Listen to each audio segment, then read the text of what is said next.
Olá, aluno do EJA, do ensino médio. Vamos prosseguir com os nossos conteúdos de história, com o professor Daniel Burlamac. E aí, nós vamos continuar na unidade 3 da sua apostila, Bárbaros, Cristãos e Muçulmanos na Europa Medieval, já agora dentro do tema 2.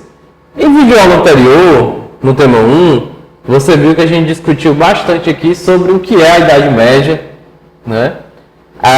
Como a Idade Média hoje em dia não é mais considerada lá a Idade das Trevas, né? E o que é esse início que na história a gente chama Alta Idade Média na Europa Medieval, né? Então falamos ali da chegada dos povos bárbaros, né? Como os povos bárbaros colaboraram para a construção dessa sociedade na Idade Média, ok? Então o tema 2 hoje, o feudalismo na Europa e a luta entre cristãos e muçulmanos. Então a gente vai ficar entendendo o que é o feudalismo, né? O que é essa sociedade feudal, entender então aí o que é essa disputa, né? Essa guerra, essa batalha, esse conflito, né? Entre os cristãos e os muçulmanos. Isso é o que compõe o nosso tema 2 da sua videoaula, ok? Então, antes da gente começar a fazer definições do que é feudalismo, né? E aí é no plural mesmo, como você vê no seu slide de número 1, que está aí disponível para você, trouxe algumas definições do que é feudalismo, tá bom? Porque nem entre os historiadores há assim, um consenso, uma definição fechada do que é esse tal feudalismo. Então trouxe 3 aí, que elas não se anulam, né? Não é que uma está mais correta do que a outra, né? Uma anula a outra, mas que elas se complementam, tá bom? E aí, para enriquecer melhor a nossa própria definição de feudalismo. Então, antes da gente falar do que é feudalismo, né? É importante a gente ressaltar que o feudalismo ele foi um modo de produção. E o que é um modo de produção, né? Um modo de produção é a ideologia, né, econômica que faz com que regre a sociedade. Então, por exemplo, né, o modo de produção atual que nós temos é o capitalismo. Ele é uma ideologia, né, mas é uma ideologia pautada na economia. Então, o modo de produção é isso, né, como a economia de uma dada sociedade ela se comporta, quais são as características daquela economia, qual é a ideologia que aquela economia ela vai seguir. Isso é um modo de produção. Como é que a riqueza daquela sociedade, daquela nação, ela é, vamos dizer assim, gestada, tá bom? Então, o feudalismo ele é um modo de produção. Recapitulando, na história, nós tivemos até agora, né, 3 grandes modos de produção.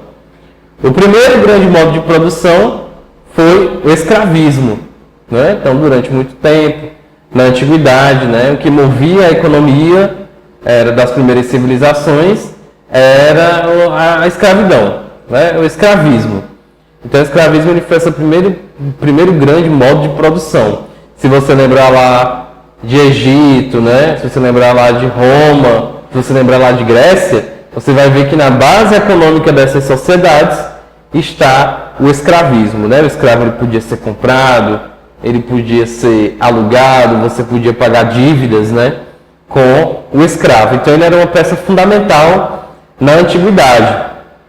Na Idade Média, que é o que de fato nos interessa nessas aulas que nós estamos tendo sobre esse conteúdo, tema 1 e tema 2, tema 2 agora nesta videoaula que você assiste no dia de hoje, nos interessa falar do feudalismo, né?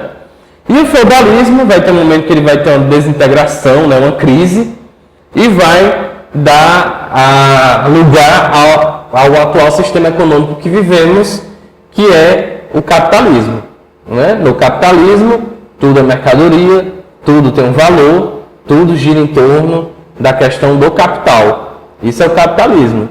Mas nem sempre foi assim.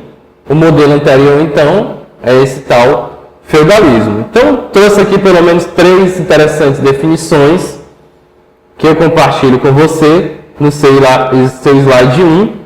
Feudalismo, definições. Então ele traz aí pra gente a definição de número 1. Abre aspas, este modo de produção predominou na Europa durante a Idade Média dos séculos V ao século XV. Do século V ao X, período denominado de Alta Idade Média, o feudalismo se constituiu e atingiu sua forma mais acabada.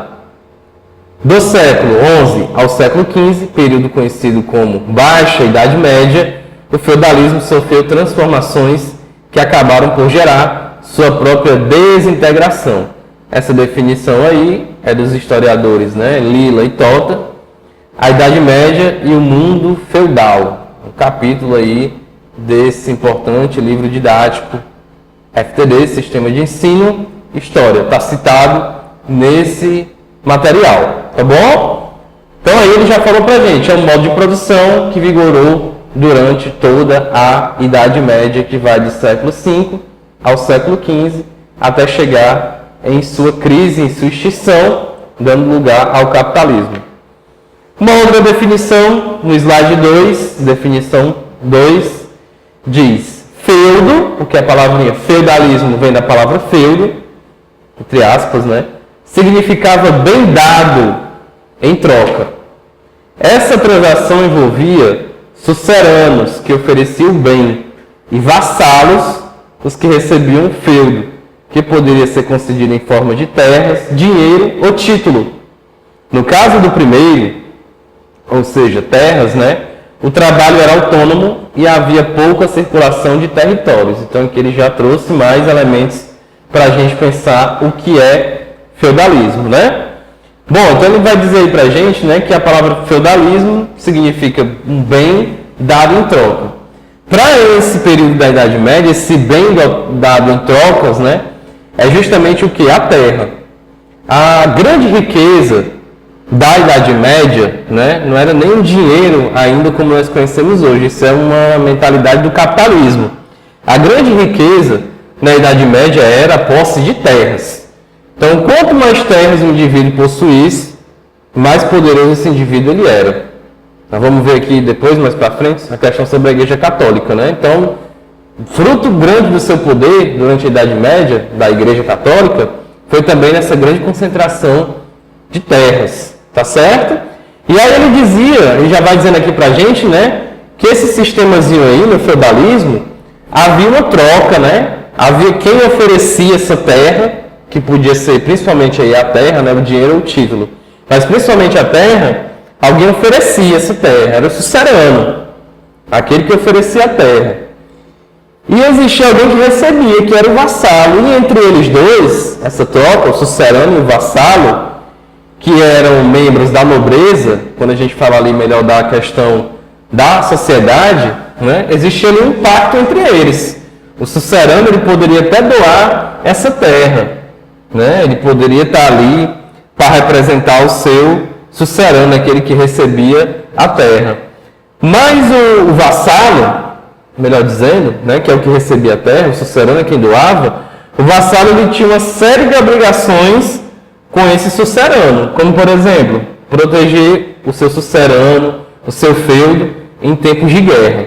Portanto, sucerania e vassalagem, né, compõem essa dinâmica social, econômica, dentro aí do que nos apresenta também essa nossa definição 2 do slide 2.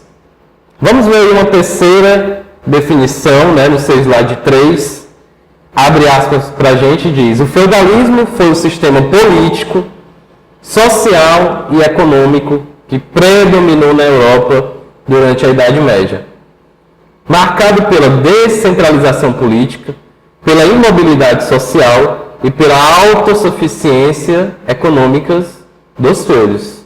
Durante a Idade Média, iniciou-se a transição que substituiria pelo capitalismo. Como eu já falei, né, o próximo sistema econômico, que é o atual que nós vivemos, né, que substituiu o feudalismo, é o capitalismo, tá bom? Essa definiçãozinha está lá na referência aí, no seu slide 3, que é do Guia do Estudante, tá bom? Um guiazinho muito interessante, que circulou durante um tempo, né? Trazendo muitos assuntos, né, de história, bem bacana esse guia, se você tiver a chance um dia de ainda conhecer esse material. Mas ele traz aí alguns destaques para a gente, né? Coloquei até em negrito aí para você perceber. Além de ser um sistema político, ele é social, porque tem a ver com a questão da sociedade, né? A forma de se organizar a sociedade. E ele é também econômico, certo? E surgido aí na Europa, tá bom? Então é um detalhe muito importante, né? O feudalismo ele foi a nível mundial? Não.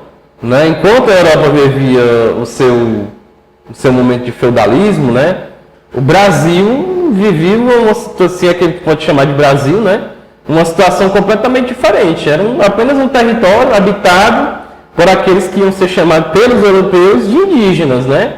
Então ele não é algo para o mundo todo.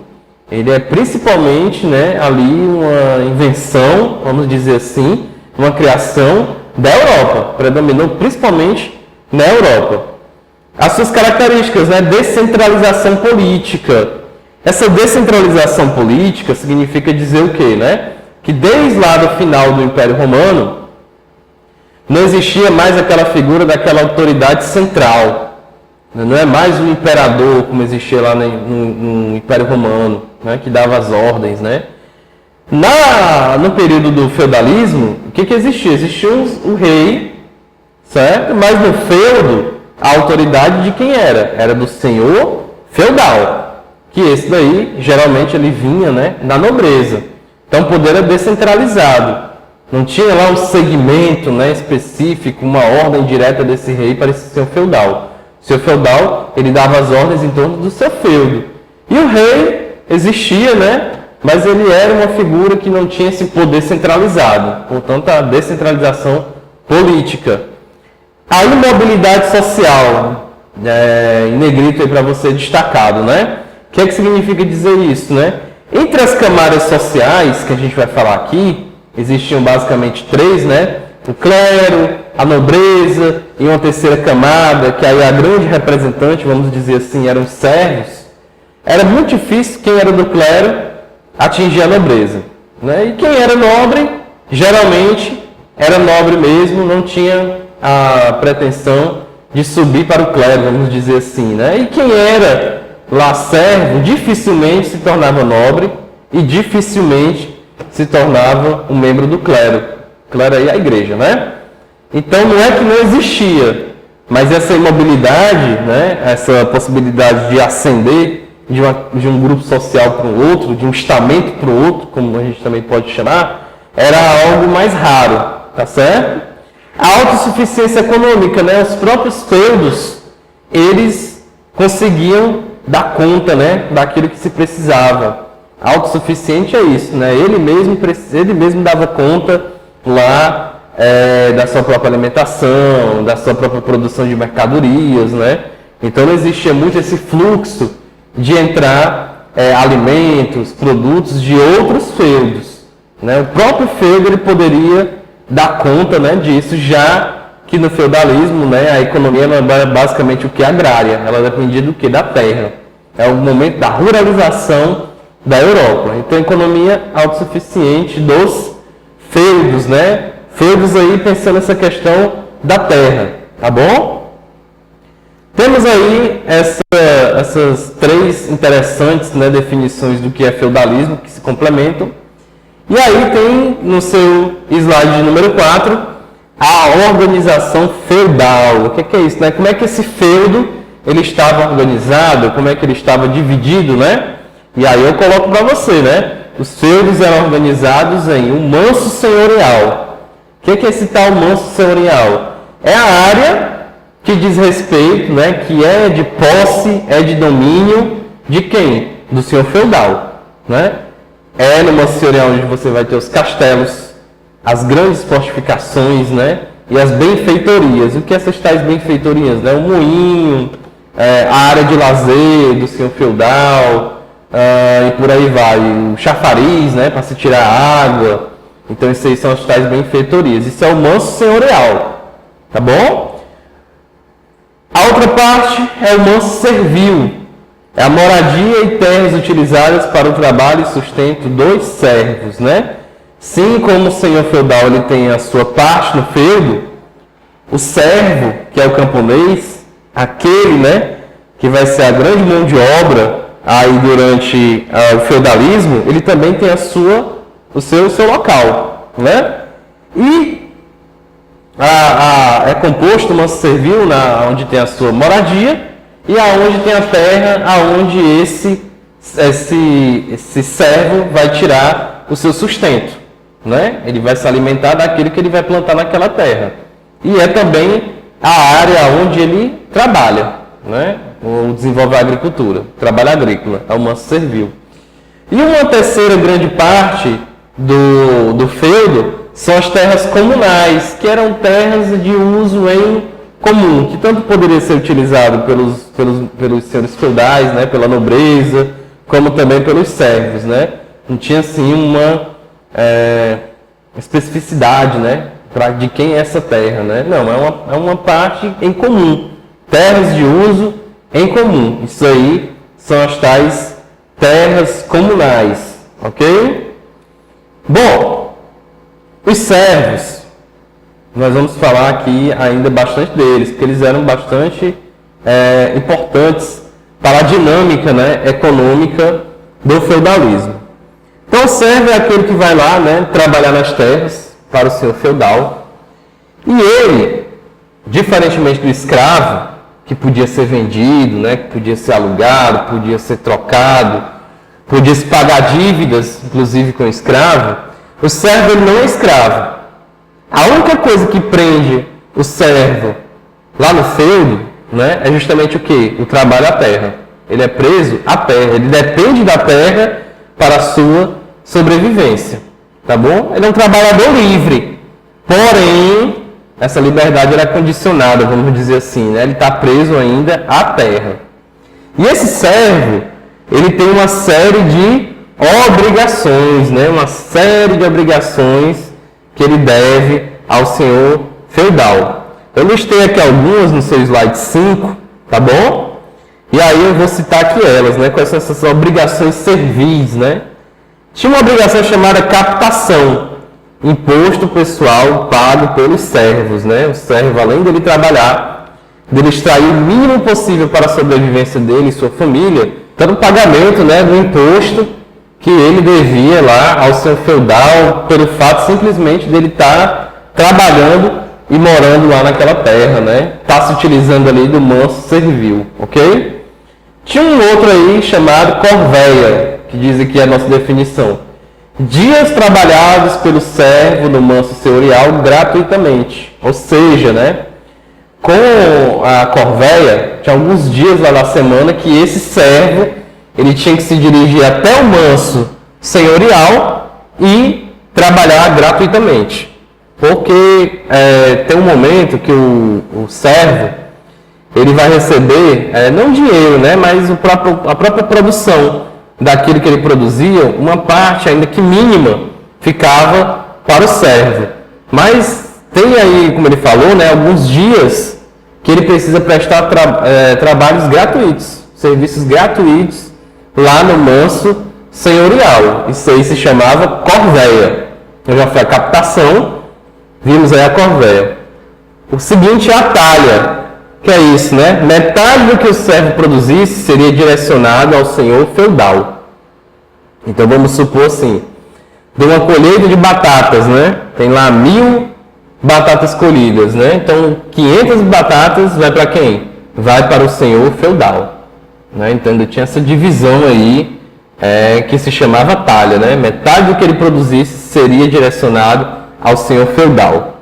A próxima obrigação seria as banalidades.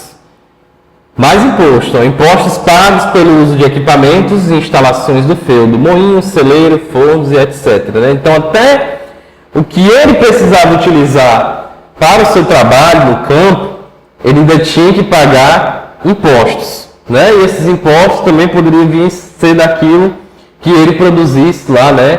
Daquele gênero agrícola que ele extraísse, né? Que ele colhesse lá do manso servil.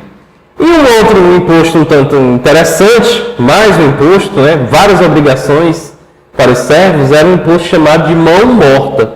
O que é essa tal mão morta, né? Seria um imposto sobre a herança. O que é isso, né? Então vamos supor que o servo, ele tinha um filho, e aí esse pai, esse servo, né, falecesse. O que acontecia, né? O filho ia receber a herança. Só que ao receber essa herança, já tinha que pagar esse imposto aí, né, para o senhor feudal, logicamente, né, que era um imposto chamado de mão morta, um imposto sobre a herança. Então, o servo, ele tem mais obrigações, mais deveres do que direitos, né? O único direito que ele tem é o direito à terra, que é o direito a trabalhar, mas que esse direito ele vem sendo que taxado, né? Desde lá da captação, pela corvéia, a talha, as banalidades e até mesmo a mão morta, né? Então as condições de vida desse servo eram um tanto assim precárias, né? Eram tão precárias de um jeito, a sua moradia, né, por exemplo, que a expectativa de vida aí que eu coloquei até como curiosidade para você no seu slide 5, a expectativa de vida, né, até quantos anos um servo poderia viver era 35 anos. Na Idade Média, um servo atingir 35, 30 anos, né, a casa dos 30, ele já era considerado assim, já, vamos dizer assim, um sobrevivente, né? Já era considerado assim um idoso. A diferença, né, a comparação, alguém com 35 anos em pleno século XX é considerado uma pessoa jovem, né? Mas lá na Europa medieval, a vida do servo ela podia se encerrar na faixa dos 35 anos, né? E quando esse servo conseguia chegar a essa faixa etária, né? Porque as condições realmente não eram nada favoráveis, né? Desde a sua moradia ao trabalho pesado, né, na agricultura e mais obrigações, mais deveres do que direitos, né? Tudo isso aí contribuía para essa expectativa de vida, ok? Bom, então vamos seguir aqui na teoria, de olho no quadro, para a gente fechar pontos e ampliar outros tópicos importantes da nossa aula de hoje. Vamos seguir para o quadro. Então, vamos aí fechando uma definição diante daquilo que a gente falou lá, do que é feudalismo, né? Então, feudalismo, o sistema socioeconômico e político, né, que vigorou durante a Idade Média, entre os séculos V e século XV, né? Então, a base desse modo de produção, desse sistema econômico é a terra, né? O feudo. A palavrinha feudalismo vem na palavra feudo, ok? Então, quanto mais concentração de terras, né, posse de feudos, mais riqueza o indivíduo ele acumulava, né? E esse indivíduo, esse dono desse feudo, que é o senhor feudal, originário da nobreza, ok? Então tá aí pra gente, né, o feudalismo, sistema socioeconômico político que vigorou durante a Idade Média, entre os séculos V e século XV. E a sociedade feudal, né? Como é que estava organizada aí essa sociedade, tá bom? Sociedade feudal, ela era do tipo estamental, ou seja, né, estamentos, grupos sociais, que você também pode chamar, se não quiser chamar de estamentos, você pode chamar de estado. Isso daí vai depender do seu material, da sua questão, do livro de história que você está estudando. Você pode chamar estamentos ou estado. Então vamos lá. A sociedade feudal estava organizada em estamentos ou estados. O primeiro grande estamento era o clero, aí destacado para você, né? O clero, representei aqui por uma cruz, né, aí no meu desenho, para representar a Igreja Católica. Então aqui fazia parte padres, bispos, cardeais, né? E por aí vai. Todos os membros, né, da chamada Igreja Católica. O Papa, né, o chefe maior de todos, né, dentro do clero, fazia parte desse primeiro estamento aqui, o clero, né? Então o clero ele tinha uma função, porque nessa sociedade feudal, e aí principalmente, né, organizada esse pensamento, essa ordem social pelo clero, cada um teria a sua função social. O clero, a gente pode dizer, ó, era aqueles que rezavam, oravam, né? Os que rezavam. O segundo estamento, ele chama aí de nobreza. Esses aí, né, os originários lá, os senhores feudais, fazem parte da nobreza. Eu representei aqui por uma espada, né, uma arma.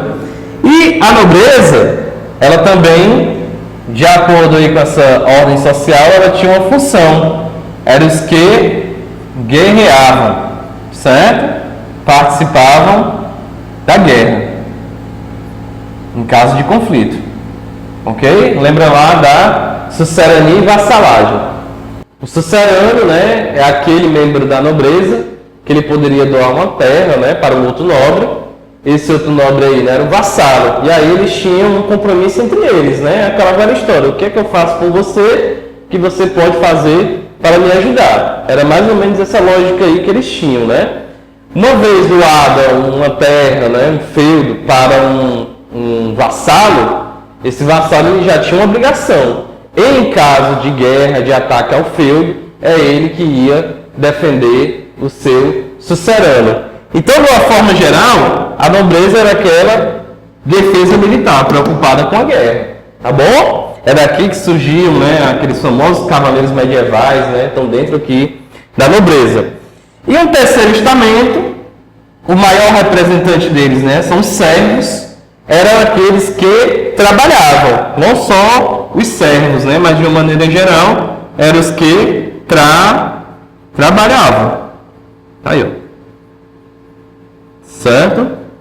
Trabalhavam onde? No feudo, como a gente falou aí, né, uma série de obrigações mediante aí as ordens, né, do senhor feudal. Mas o terceiro estamento, ou terceiro estado, ele não era composto só pelos servos, existiam os escravos, ainda assim existiam lá os escravos, né? Aqueles indivíduos, né, que eles também eram outros que só tinham praticamente o direito ao trabalho. Os escravos, os vilões, né? Quem são esses vilões? Eram aqueles trabalhadores livres que eventualmente faziam o quê? Prestação de serviço nas terras do senhor feudal. Os mercadores, dentro aí desse terceiro estamento, né, eram aqueles que ficavam migrando de um ponto para o outro, né, oferecendo mercadorias em geral. E os artesãos, ok? Então, junto com os servos, o terceiro estamento, ou terceiro estado, eram aqueles que trabalhavam. Um detalhe muito importante aí para você observar na sua página 86 da sua apostila do seu tema 2, tema que a gente está estudando. Tem aí representando para você, né, os estamentos da sociedade feudal. Interessante aí do seu material, né, é que ele colocou o clero, os que rezavam, né, a nobreza, os que lutavam, os que guerreavam, no mesmo patamar. E era mais ou menos essa daí a ideia que a Igreja Católica ela passava na época, né, da sociedade feudal. O clero e a nobreza, eles estão no patamar acima, né, eles estão em um prol maior, que seria em prol da ordem. E uma categoria maior aí, como a gente viu, né, um segundo grande plano, vamos dizer assim, né, o primeiro está dividido entre o clero e a nobreza, e o segundo grande plano aí, grupo, né, os que trabalhavam, que eram os servos e os outros trabalhadores. Isso daí está na sua página 86, uma pirâmide social aí, mostrando a divisão da sociedade feudal, ok? Então fique atento aí, que o detalhe importante é que ele colocou o clero e a nobreza no mesmo plano, né? Há materiais que gostam de hierarquizar. Primeiro o clero, em segundo plano a nobreza. Não, aqui ele deu a ideia de que ambos estão juntos em prol de uma ordem, que é o controle da sociedade feudal. Fique de olho aí no seu material, que ele traz imagens e dados importantes para você compreender também a nossa aula, tá bom? Bom, falando da igreja, então, nós temos aí o poder da igreja, do clero, né? Como é que se dava esse poder? Em várias esferas, né? Um poder muito interessante aí era o poder que a igreja exercia sobre a educação, né? A igreja aí, ela vai ser responsável por desenvolver as primeiras universidades, ok? As universidades, onde vai ensinar lá direito, teologia, medicina, o latim, né? A língua, né? Falada aí pela igreja, né? A missa era rezada no latim. Então, a Igreja Católica ela vai supervisionar a educação. Ela tem aí uma centralização, poder na educação. A economia, ora, a igreja também, ao lado dos senhores feudais, ela também era uma espécie de senhora feudal, ela concentrava muita terra, né? Então, boa parte da riqueza da igreja, ela vem justamente da concentração de terras, do feudo, tá bom? A igreja também exercia um poder político, né? De interferência política. De vez em quando a igreja estava, né, ali patrocinando, interferindo, né, nas opiniões dos senhores feudais, dos reis, né? Então ela tinha toda ali uma interferência nas relações políticas para esse momento aí na Idade Média. E a sua grande interferência, seu grande poder, vinha dessa coisinha chamada Inquisição. A Inquisição era aquela punição para aqueles que, segundo a igreja, teriam comportamentos que desviavam da fé cristã. É desse momento aí, ó, vamos dizer assim, a invenção, certo? Desse joguinho, dessa disputa que a gente conhece até hoje, né? O Deus versus o diabo, né? É desse momento aí que a igreja ela vai tentar retratar mais do que nunca que há uma existência de um Deus, o bem, né? E a existência de um mal, que seria o diabo. Então isso é colocado, né, incutido, através também de um papel educacional, pela Igreja Católica, né? Caso você se desviasse para um outro caminho, um comportamento diferente daquilo que a igreja adotava, é porque você estava do lado, aqui ó, do diabo, né? Ao contrário, a igreja esperava que você sempre estivesse do lado das boas obras. Então, ser um bom servo para a igreja era você ser um agente também de Deus, tá bom? Então aqui eu representei Deus, né, com a cruz, e o diabo aí, essa forma, esses símbolos mais tradicionais, que são herdades desse pensamento medieval, um tridente, tá bom? Então a Inquisição jogava muito com isso. E a Inquisição era no tribunal. Você era julgado, se você estivesse cometendo algum crime, segundo a Igreja Católica, com heresia, né? A heresia era isso, né? Uma conduta não cristã, segundo ela, você poderia parar no tribunal da Inquisição. E o tribunal, caso você não encontrasse defesa suficiente, tinha uma punição. E a principal punição nesse momento aí era a fogueira. Era uma pena de morte, né? Você poderia esbarrar na fogueira. O principal crime aí que se acusava nesse momento aí da Idade Média era o crime de bruxaria. Então muitas pessoas, né, por pensar diferente, por querer ver o progresso da ciência, era taxado de bruxa, tá bom? E aí você incorria no crime de bruxaria e geralmente o seu fim seria a fogueira do tribunal da Inquisição. Então esse poder também é sustentado por essa instituição chamada Inquisição, né? Então a Inquisição ela foi utilizada pela igreja também muito no sentido de ser a repressão, né? O controle social. Muitos daqueles que eram apontados como inimigos da igreja foram julgados no tribunal da Inquisição, ok?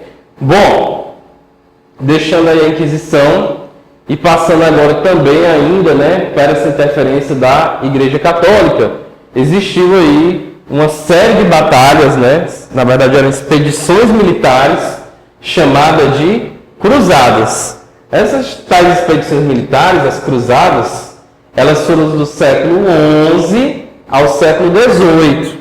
E qual era o objetivo dessas expedições, né? Seguir rumo ao Oriente, tá bom? Ao encontro dos muçulmanos, tá bom? Os cristãos do Ocidente, para que se fizesse o quê? Uma guerra santa.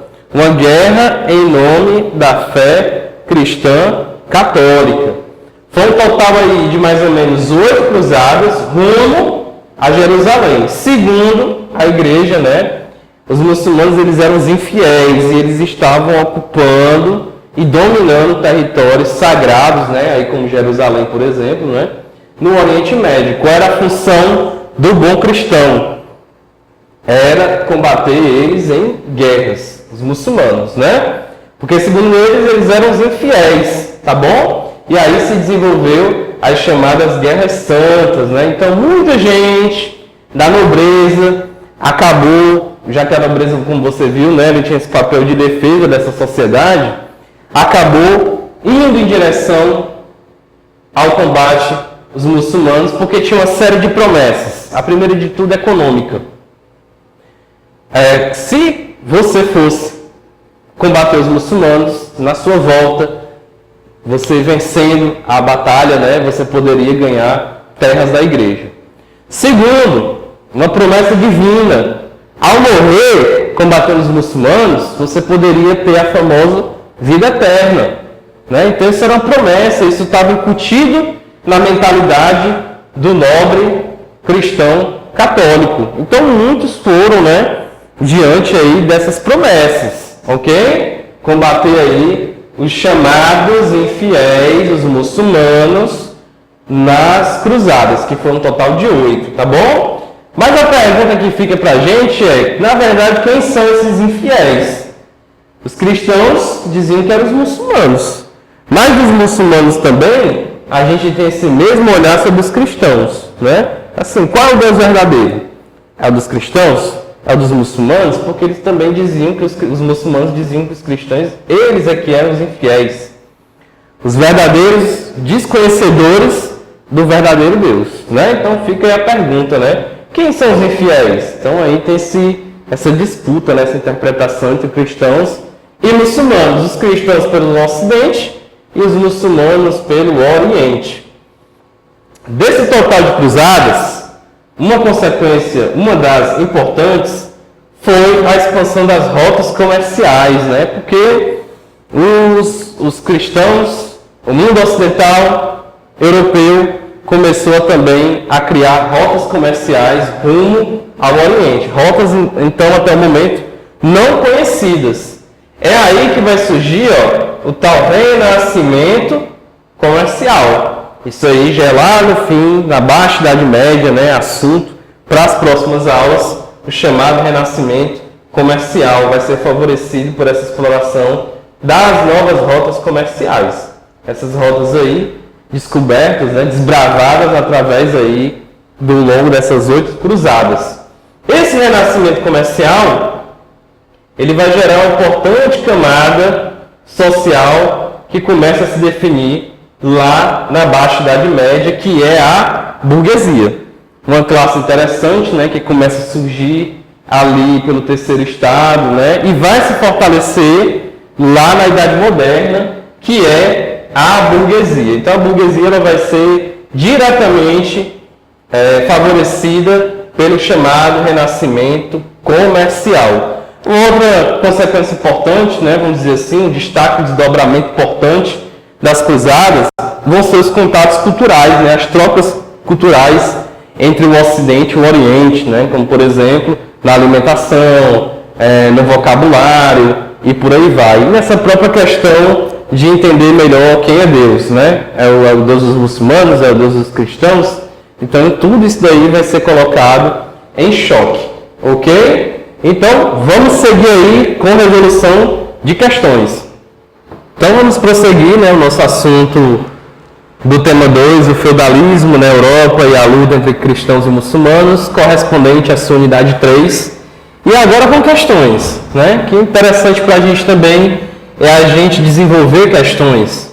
Na sua apostila, tem questões abertas, né? Essas questões geralmente são ali de opinião, fique à vontade para responder, né? Tem questões objetivas que eu vou também trazendo na medida do possível aí, para a gente tentar fazer a resolução dessas questões, tá bom? Então as nossas questões, elas se iniciam, como você pode perceber aí no seu material, né? No seu slide que está disponível aí para você na sua plataforma, né?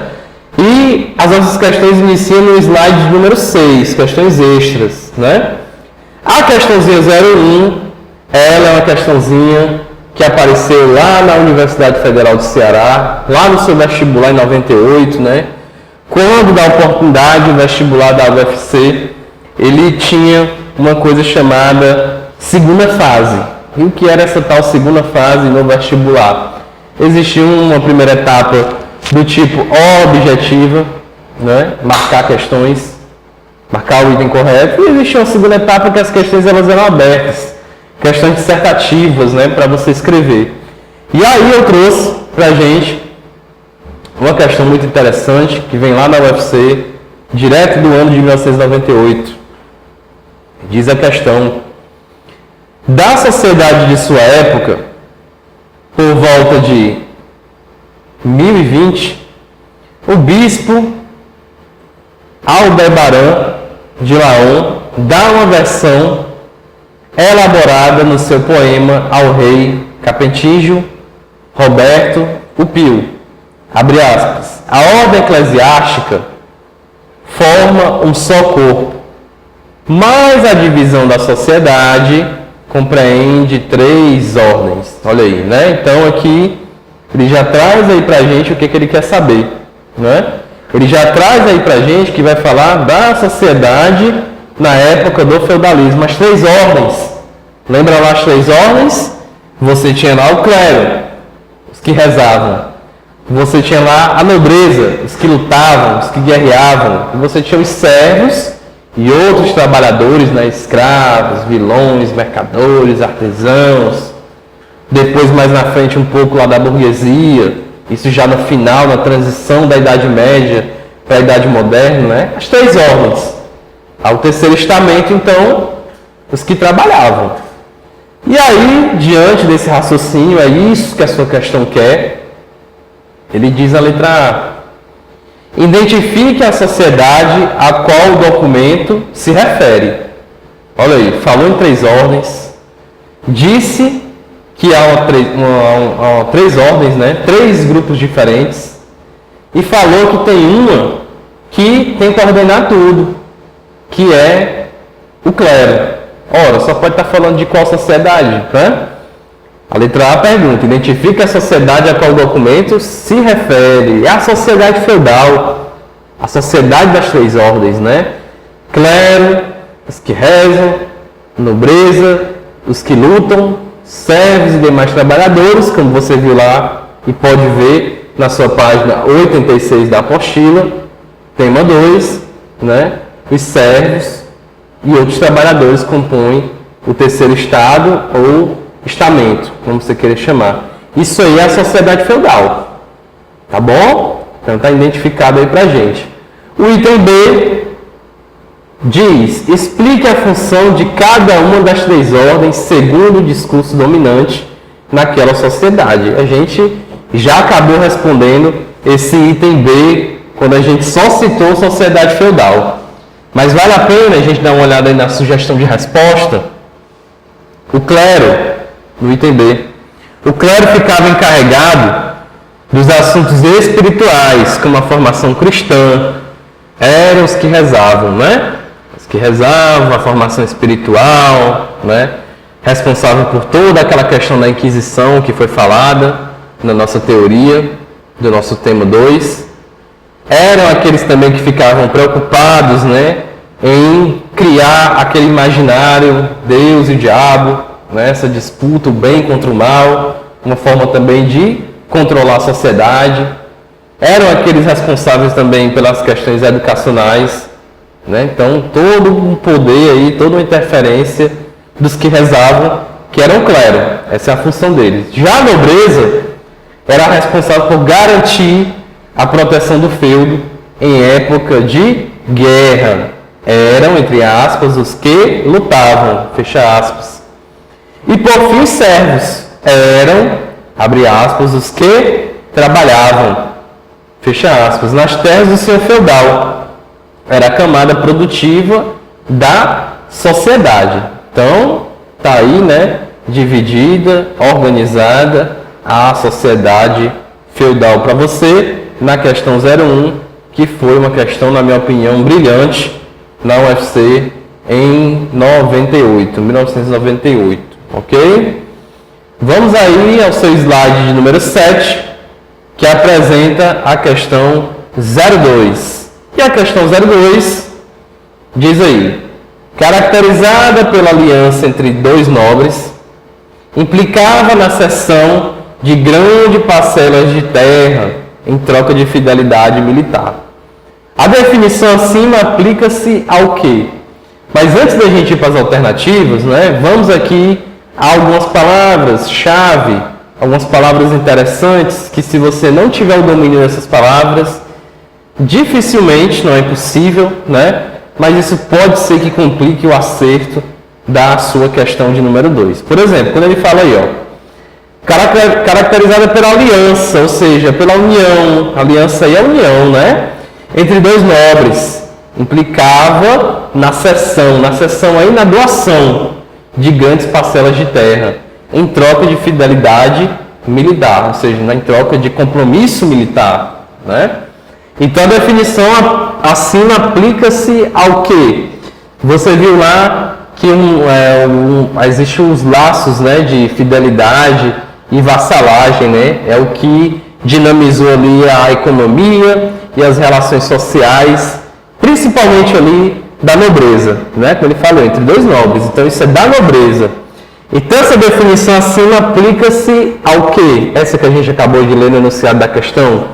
A letra A: acordo entre o rei de Portugal e os fidalgos donatários de capitanias no Brasil colonial. Não, aí ele realmente, né, ele saiu totalmente do contexto da Idade Média, né? Porque está falando do Brasil colonial. O Brasil colonial é um assunto que nós vamos ver aqui no terceiro ano, né? No EJA, no ensino médio, melhor dizendo, porque é um assunto de terceiro ano também, tá bom? Então, Brasil colonial, isso aí é um momento lá no século XVI, né? Já no Brasil, isso já na Idade Moderna, né? Então, a alternativa A, ela foge completamente ao que ele está querendo definir aí, né? Ele está falando de Brasil. Brasil, para começo de conversa, não viveu o feudalismo. Se você lembrar aí na aula anterior, quando a gente falava na teoria, né, sobre o feudalismo, você viu que é um fenômeno, vamos dizer assim, né, europeu, certo? É um modo de produção que vigorou principalmente na Europa. No Brasil, você não tem feudalismo. Você teve uma experiência semelhante, mas que não é a mesma coisa, que foi lá o fenômeno das capitanias hereditárias. Mas isso daí deixa para a gente falar quando a gente falar sobre Brasil colonial. Então, a letra A brincou com o que a gente aprendeu. Por isso que ela está falsa. Se ela brincou, ela está falsa. A letra B diz: aliança entre o rei e a burguesia, que caracterizou a Idade Moderna. Não, né? A Idade Moderna é uma coisa, a Idade Média é outra. Essa definição aí que ele está falando só pode ser sobre a Idade Média. Veja você quando a gente continuar aqui nos itens, né? Pode ter tido até uma aliança entre o rei e a burguesia, pode ter tido, não, teve na Idade Moderna, mas não é o que caracteriza aí essa definição. A letra C: acordo entre o antigo imperador da antiga Pérsia e os nobres encarregados de manter a ordem e a obediência nas províncias. Aí aqui ele já cai em outro erro temporal, porque essa aliança aí, essa união, né, esse acordo entre o antigo imperador da antiga Pérsia e os nobres, isso até existiu.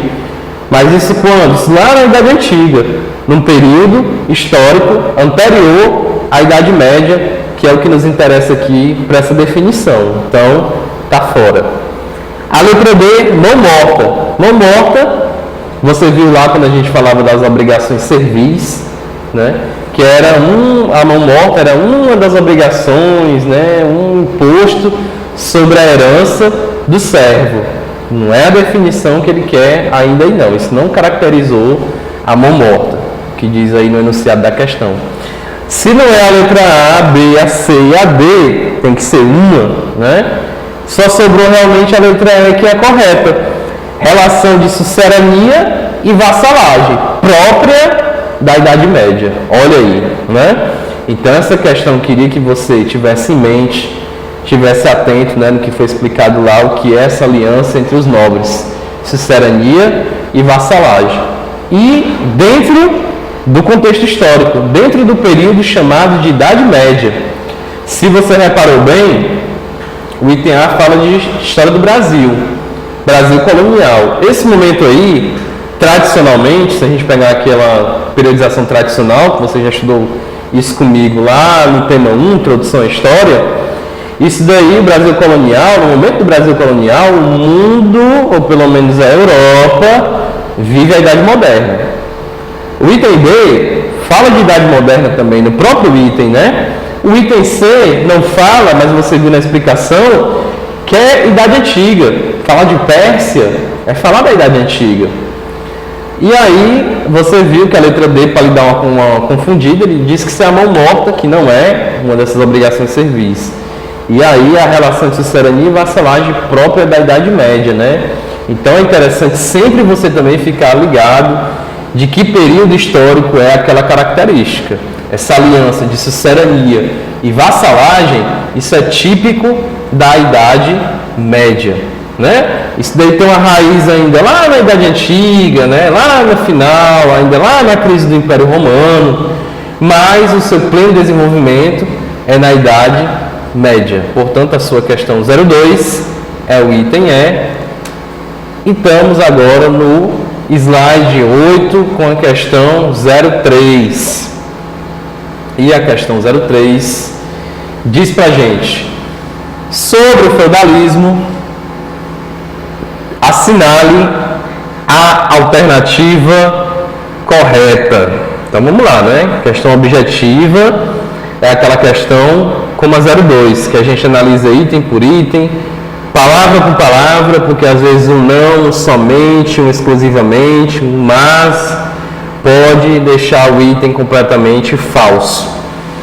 A letra A diz: a economia era dinâmica, monetária e voltada para o mercado. Olha só, né?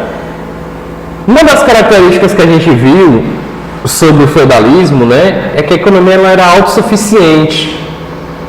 O que se produzia no feudo já era suficiente para a sustentação do manso servil, ou seja, dos servos, e do manso senhorial, ou seja, para o senhor feudal. Então ela não era tão dinâmica assim, não existiam grandes trocas, né, de um feudo para o outro. Existiam trocas comerciais, mas não era a grande característica, não era a característica dominante. Então a economia ela não era dinâmica. Não é que é uma economia dinâmica, né? A economia do capitalismo, por exemplo, ela é bastante dinâmica, né? Existem não sei quantos mercados para um produto, por exemplo, né? Então é uma economia dinâmica. Existem várias formas de pagamento, pode ser à vista, a prazo, no cartão de crédito, né? Moedas eletrônicas, né, como se fala hoje em dia, moedas virtuais. Então isso é típico de uma economia dinâmica. Não é o caso da economia no feudalismo. Monetária, que depende da moeda, né, do dinheiro. Monetária aqui é isso. Existia dinheiro lá na época do feudalismo? Existia, mas ela não se baseava nessa moeda. A moeda ela não tinha esse valor que ela tem pra gente hoje em dia, o papel moeda, né? O dinheiro que tem pra gente hoje em dia na nossa economia, no capitalismo. E voltada para o mercado. Não era voltada para o mercado, ela era voltada para o próprio feudo. Ok? Basicamente. Então a letra A está falsa. A letra B. As principais obrigações devidas pelos trabalhadores eram a corvéia e a talha. Se você recordar lá as obrigações servis, né? A corvéia eram os dias trabalhados pelo servo no manso senhorial grato, né? Gratuitamente. E a talha, metade do que o servo produzisse seria direcionado ao senhor feudal. Essa aí era apenas uma das obrigações e que eram assim importantes. né? A corvéia e a talha.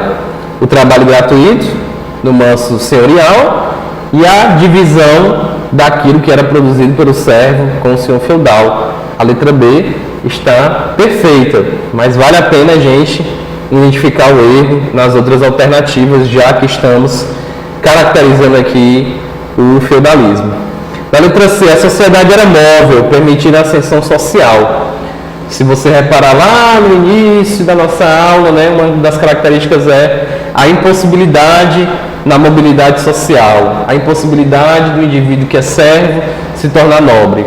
Isso poderia acontecer? Poderia acontecer, existem as exceções, mas era mais difícil. Por quê? Porque isso era dado já no nascimento. Uma vez nascido nobre, para sempre nobre. Uma vez nascido servo, para sempre servo.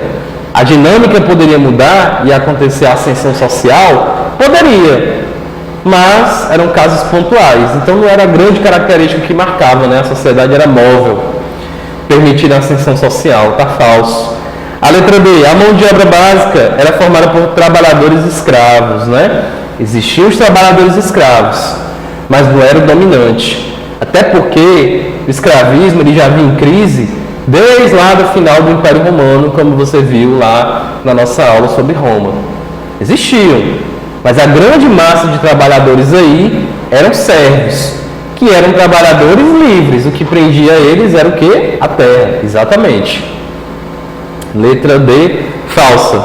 A letra E, o poder político estava centralizado nas mãos de um monarca absolutista. Não, o poder político ele era descentralizado durante o feudalismo. Existia esse monarca? Existia esse rei? Existia. Porém, quem ditava mesmo as ordens, quem mandava lá no feudo, era quem? Principalmente o senhor feudal e, de uma forma geral, a Igreja Católica. Esse monarca absolutista, ele vai ganhar força. Mas isso quando? Lá na Idade Moderna. Por enquanto, falar de feudalismo é falar de Idade Média. Não nos cabe dizer que isso é uma característica correta para o feudalismo. Portanto, a sua alternativa correta é a 03, a sua alternativa correta é a B, na questão 03, que diz: as principais obrigações devidas pelos trabalhadores eram a corvéia e a talha. Vamos seguindo para o próximo slide, que é o slide de número 9, com a questão 04, que é uma questão que vem lá do Paraná, da Pontífice Universidade Católica, né? Questãozinha bem interessante, uma questão direta, se você entendeu a temáticazinha que ele quer saber de você, que nós vamos já identificar qual é. Vamos à leitura, atenção nas palavras. Uma boa questão objetiva, como é o tipo dessa daqui e tantas outras que nós vemos aí resolvendo, né? É aquela questão que eu consigo dizer o significado das palavras aliado ao que eu aprendi sobre o conteúdo. Então, esse daí é a principal estratégia para você ter uma chance boa de acertar as questões. Diz aí ele: na Europa Ocidental, o excedente populacional representava situação perigosa para a sobrevivência do sistema feudal. Gente ociosa e com fome vagava de um lado para o outro, assaltando, pilhando e roubando nas terras senhoriais e da igreja. No Oriente, islamitas fanáticos dificultavam a peregrinação de cristãos até Jerusalém. A iniciativa da igreja de combater os infiéis contou com o apoio de grande número de marginais, comerciantes e senhores feudais. Os fatos no enunciado acima aplicam-se ao movimento que atingiu pleno desenvolvimento no século XI e que se denomina. Então vamos com calma aí, né?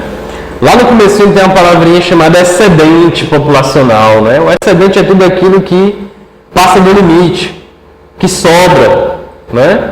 Que já não faz mais tanta falta porque a quantidade é enorme. Então, excedente populacional aí é um grande crescimento da população. Representava uma situação perigosa para a sobrevivência do sistema feudal, né? Ou seja, quanto mais a população crescia, mais também se crescia a pobreza. Então, a massa de miseráveis.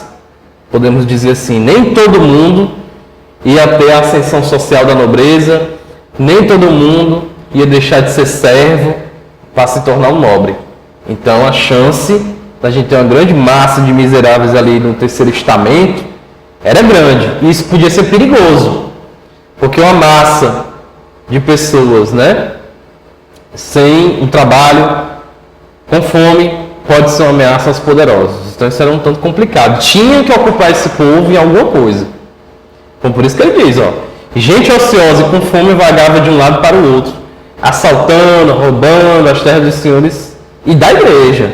Veja bem que a igreja também era uma importante senhora feudal, tá bom? Um detalhe importante, em história, principalmente fica aí uma observação diante dessa questão, em história, toda vida que a gente escrever igreja com I maiúsculo, certo? Subentende-se que a gente está falando da igreja católica, tá bom? Então, para a gente não ficar repetindo todo o tempo, né? Igreja católica, só igreja, certo? E principalmente ela é escrita com I maiúsculo, está se referindo à igreja católica. Como é o caso aqui da questão, ó. Ele preferiu dizer só igreja. Mas a gente já subentende-se, até pelo contexto, que é a igreja católica. Então fica a dica aí para todos nós. Então ele diz aí, enquanto isso é no Ocidente. População grande, uma massa de miseráveis, o terceiro estado, vamos dizer assim, inchando, né? Crescente sem ameaça aos poderosos. Isso no Ocidente. Já no Oriente tem outro problema, segundo a Igreja Católica. Qual é o outro problema? Os muçulmanos, né, ou islamitas estão em pleno crescimento. Eles atrapalham, né, a peregrinação, eles ocupam os territórios sagrados, segundo a Igreja Católica. O que é que nós vamos fazer então para resolver esses problemas, né? Lança também esses miseráveis junto com os nobres nas cruzadas para combater quem? Os ditos infiéis. É isso aí que está por detrás desse discurso aí que ele está apresentando para a gente, né? Então, diz ele aqui, os fatos denunciados acima aplicam-se ao movimento que atingiu pleno desenvolvimento no século XI e que se denomina, a letra A, Santo Sepulcro? Não, né? Nem o Santo Sepulcro, nem o movimento, para começo de conversa, né? A letra B, Guerra Santa. E aí, essa questão ela tem um certo porém, né? Porque a Igreja Católica ela dizia que as cruzadas eram um tipo de guerra santa, né? Era um tipo de guerra, não era qualquer guerra, era uma guerra em nome da fé. É uma guerra santa. Que depois isso daí, até no Oriente Médio, né? Já recente, no século XXI, com a questão dos grupos radicais islâmicos, né? Se dizendo também combatendo os infiéis, se utilizou e se utiliza, né? Dessa expressão chamada Guerra Santa. Mas vamos ver o próximo item. Letra C, cisma do Oriente, não é isso. D, questão das investiduras, que tem a ver com a Igreja Católica, mas não é o que ele fala aí. Só pode ser, o item é, as cruzadas. O único item aí que a gente poderia ficar em dúvida era a letra B, quando ele chama Guerra Santa. Mas fica um tanto vago. Por quê? Porque há um nome correto para essas tais guerras santas. As guerras santas é como as cruzadas são classificadas. Tá bom? Então, responde melhor, o item é cruzadas, né? E só uma curiosidade, ainda dentro desse assunto, né? Que são as cruzadas, um assunto muito importante para se entender a Idade Média. De onde é que vem esse nome cruzadas, né?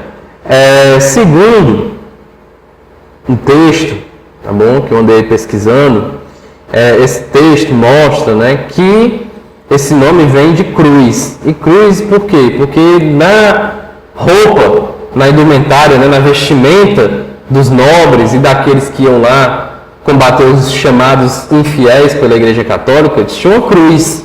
Né? Uma cruz lá representando a Igreja, o poder da Igreja, Cristo, né? E aí, essa cruz deu nome à origem dessas 8 batalhas, né? Essas 8 expedições militares rumo ao Oriente, né? Que eram as cruzadas, né? Então, cruzadas vem de cruz, é por isso que estava representada lá na roupa, né? Desses nobres, desses cavaleiros medievais aí, ok? Então, vamos aí ao slide 10, com a questão 05, e aí uma questão aberta, outra questão brilhante, muito interessante, tá bom? As questões objetivas são excelentes, porque a gente tem a preocupação só de marcar o item correto, mas as questões abertas, elas nos abrem o leque, né, para a gente desenvolver o que a gente aprendeu por escrito também, tá bom? E é uma questão que vem lá direto do ano de 1994, mas para o nosso assunto ela continua atualíssima, né, para o nosso conhecimento da aula que você assiste aí no dia de hoje. Então, é uma questãozinha que vem de 94, é uma questãozinha que vem lá da Universidade de Campinas e São Paulo, uma questão que vem lá de São Paulo, e abre aí, parêntese, a igreja, durante toda a Idade Média, guiava todos os movimentos do homem, do batismo ao serviço fúnebre. A igreja educava as crianças. O sermão do pároco era a principal fonte de informação sobre os acontecimentos e problemas comuns. A paróquia constituía uma importante unidade de governo local, coletando e distribuindo as esmolas que os pobres recebiam. Como os homens ficavam atentos aos sermões, era frequente o governo dizer aos pregadores exatamente o que pregar. Olha aí que texto, né, bacana, um texto lá do livro A Revolução Inglesa, de 1640, de Christopher Hill, né, o autor aí da Revolução Inglesa de 1640. É da onde vem esse pequeno texto, né?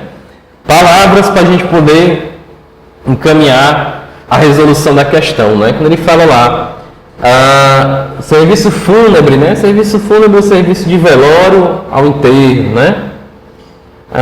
O pároco, né? O sermão do pároco, o sermão do padre, né?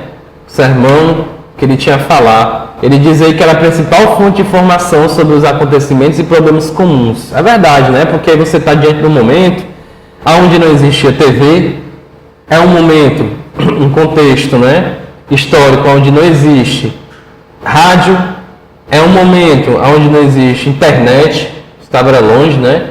Telefone, nem pensar. A principal forma de comunicação para aqueles que sabiam ler e escrever eram as cartas, né? E você entregar uma carta de uma região para outra era uma demora muito grande, porque a gente não tinha um serviço de correios propriamente dito, né? Então era uma coisa um tanto lenta.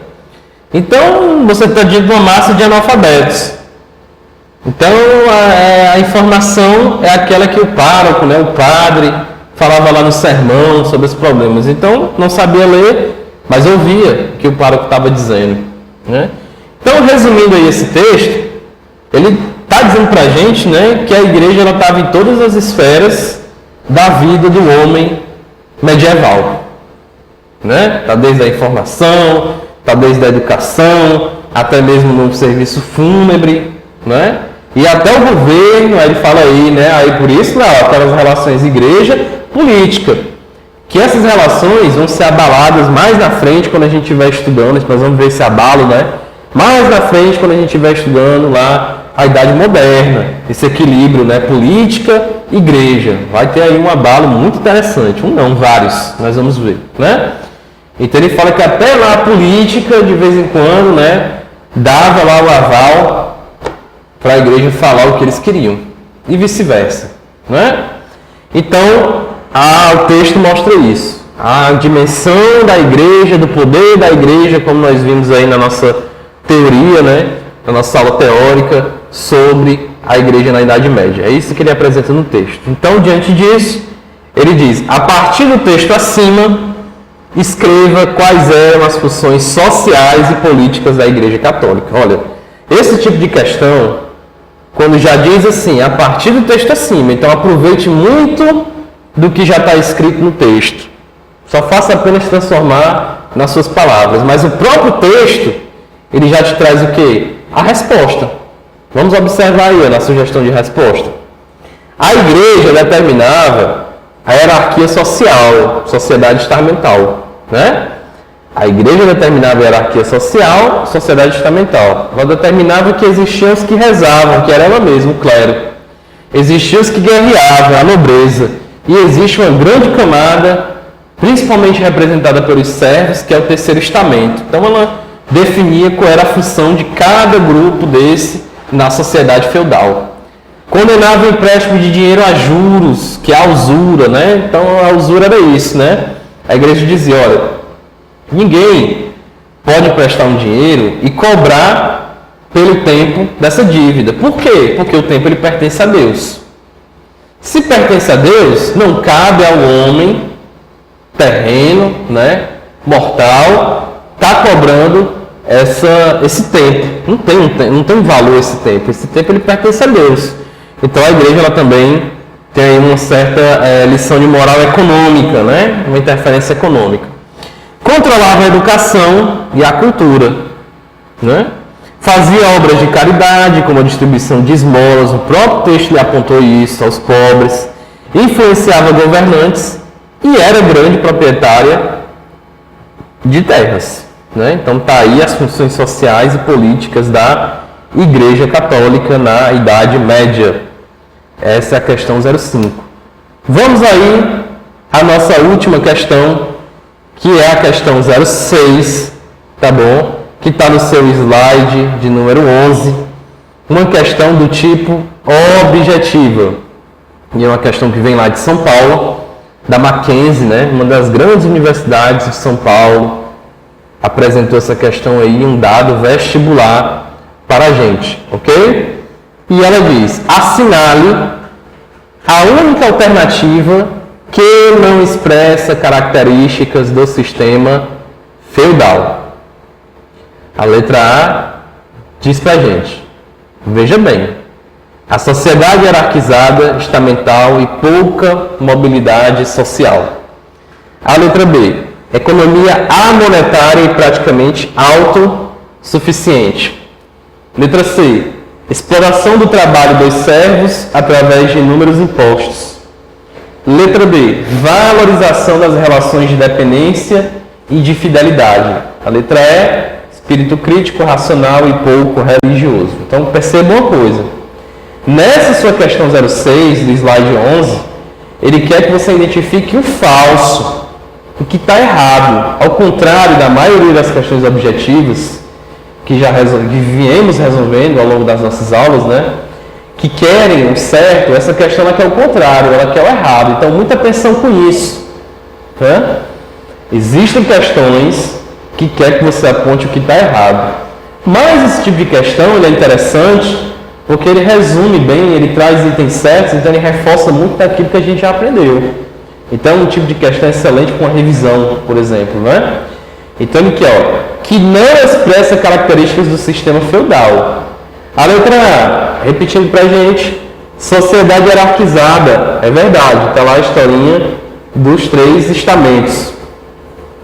Estamental e pouca mobilidade social, tá vendo? Pouca, né? Não é que não existia, mas era pouca a mobilidade social.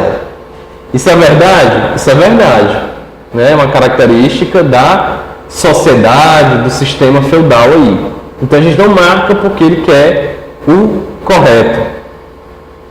O errado, melhor dizendo. O que ele quer é o errado. Aí a alternativa é o correto. Então a gente não marca. Vamos atrás do que está falso. A letra B. Economia amonetária e praticamente autossuficiente. Beleza, né? De novo aí, não é que não existiam moedas. A monetária vem de monetário. Monetário significa dinheiro, né? Não é que não existiam o papel moeda, não é que existia o dinheiro, né? O dinheiro aí é a moeda, né? Cunhada, né? Lá marcada. A economia, ela era monetária, ela não dependia exclusivamente dessa troca de moedas, papel moeda, de dinheiro, né? O dinheiro existia, só que a economia, ela estava pouco preocupada com essa circulação de moedas. Era uma economia muito mais de trocas.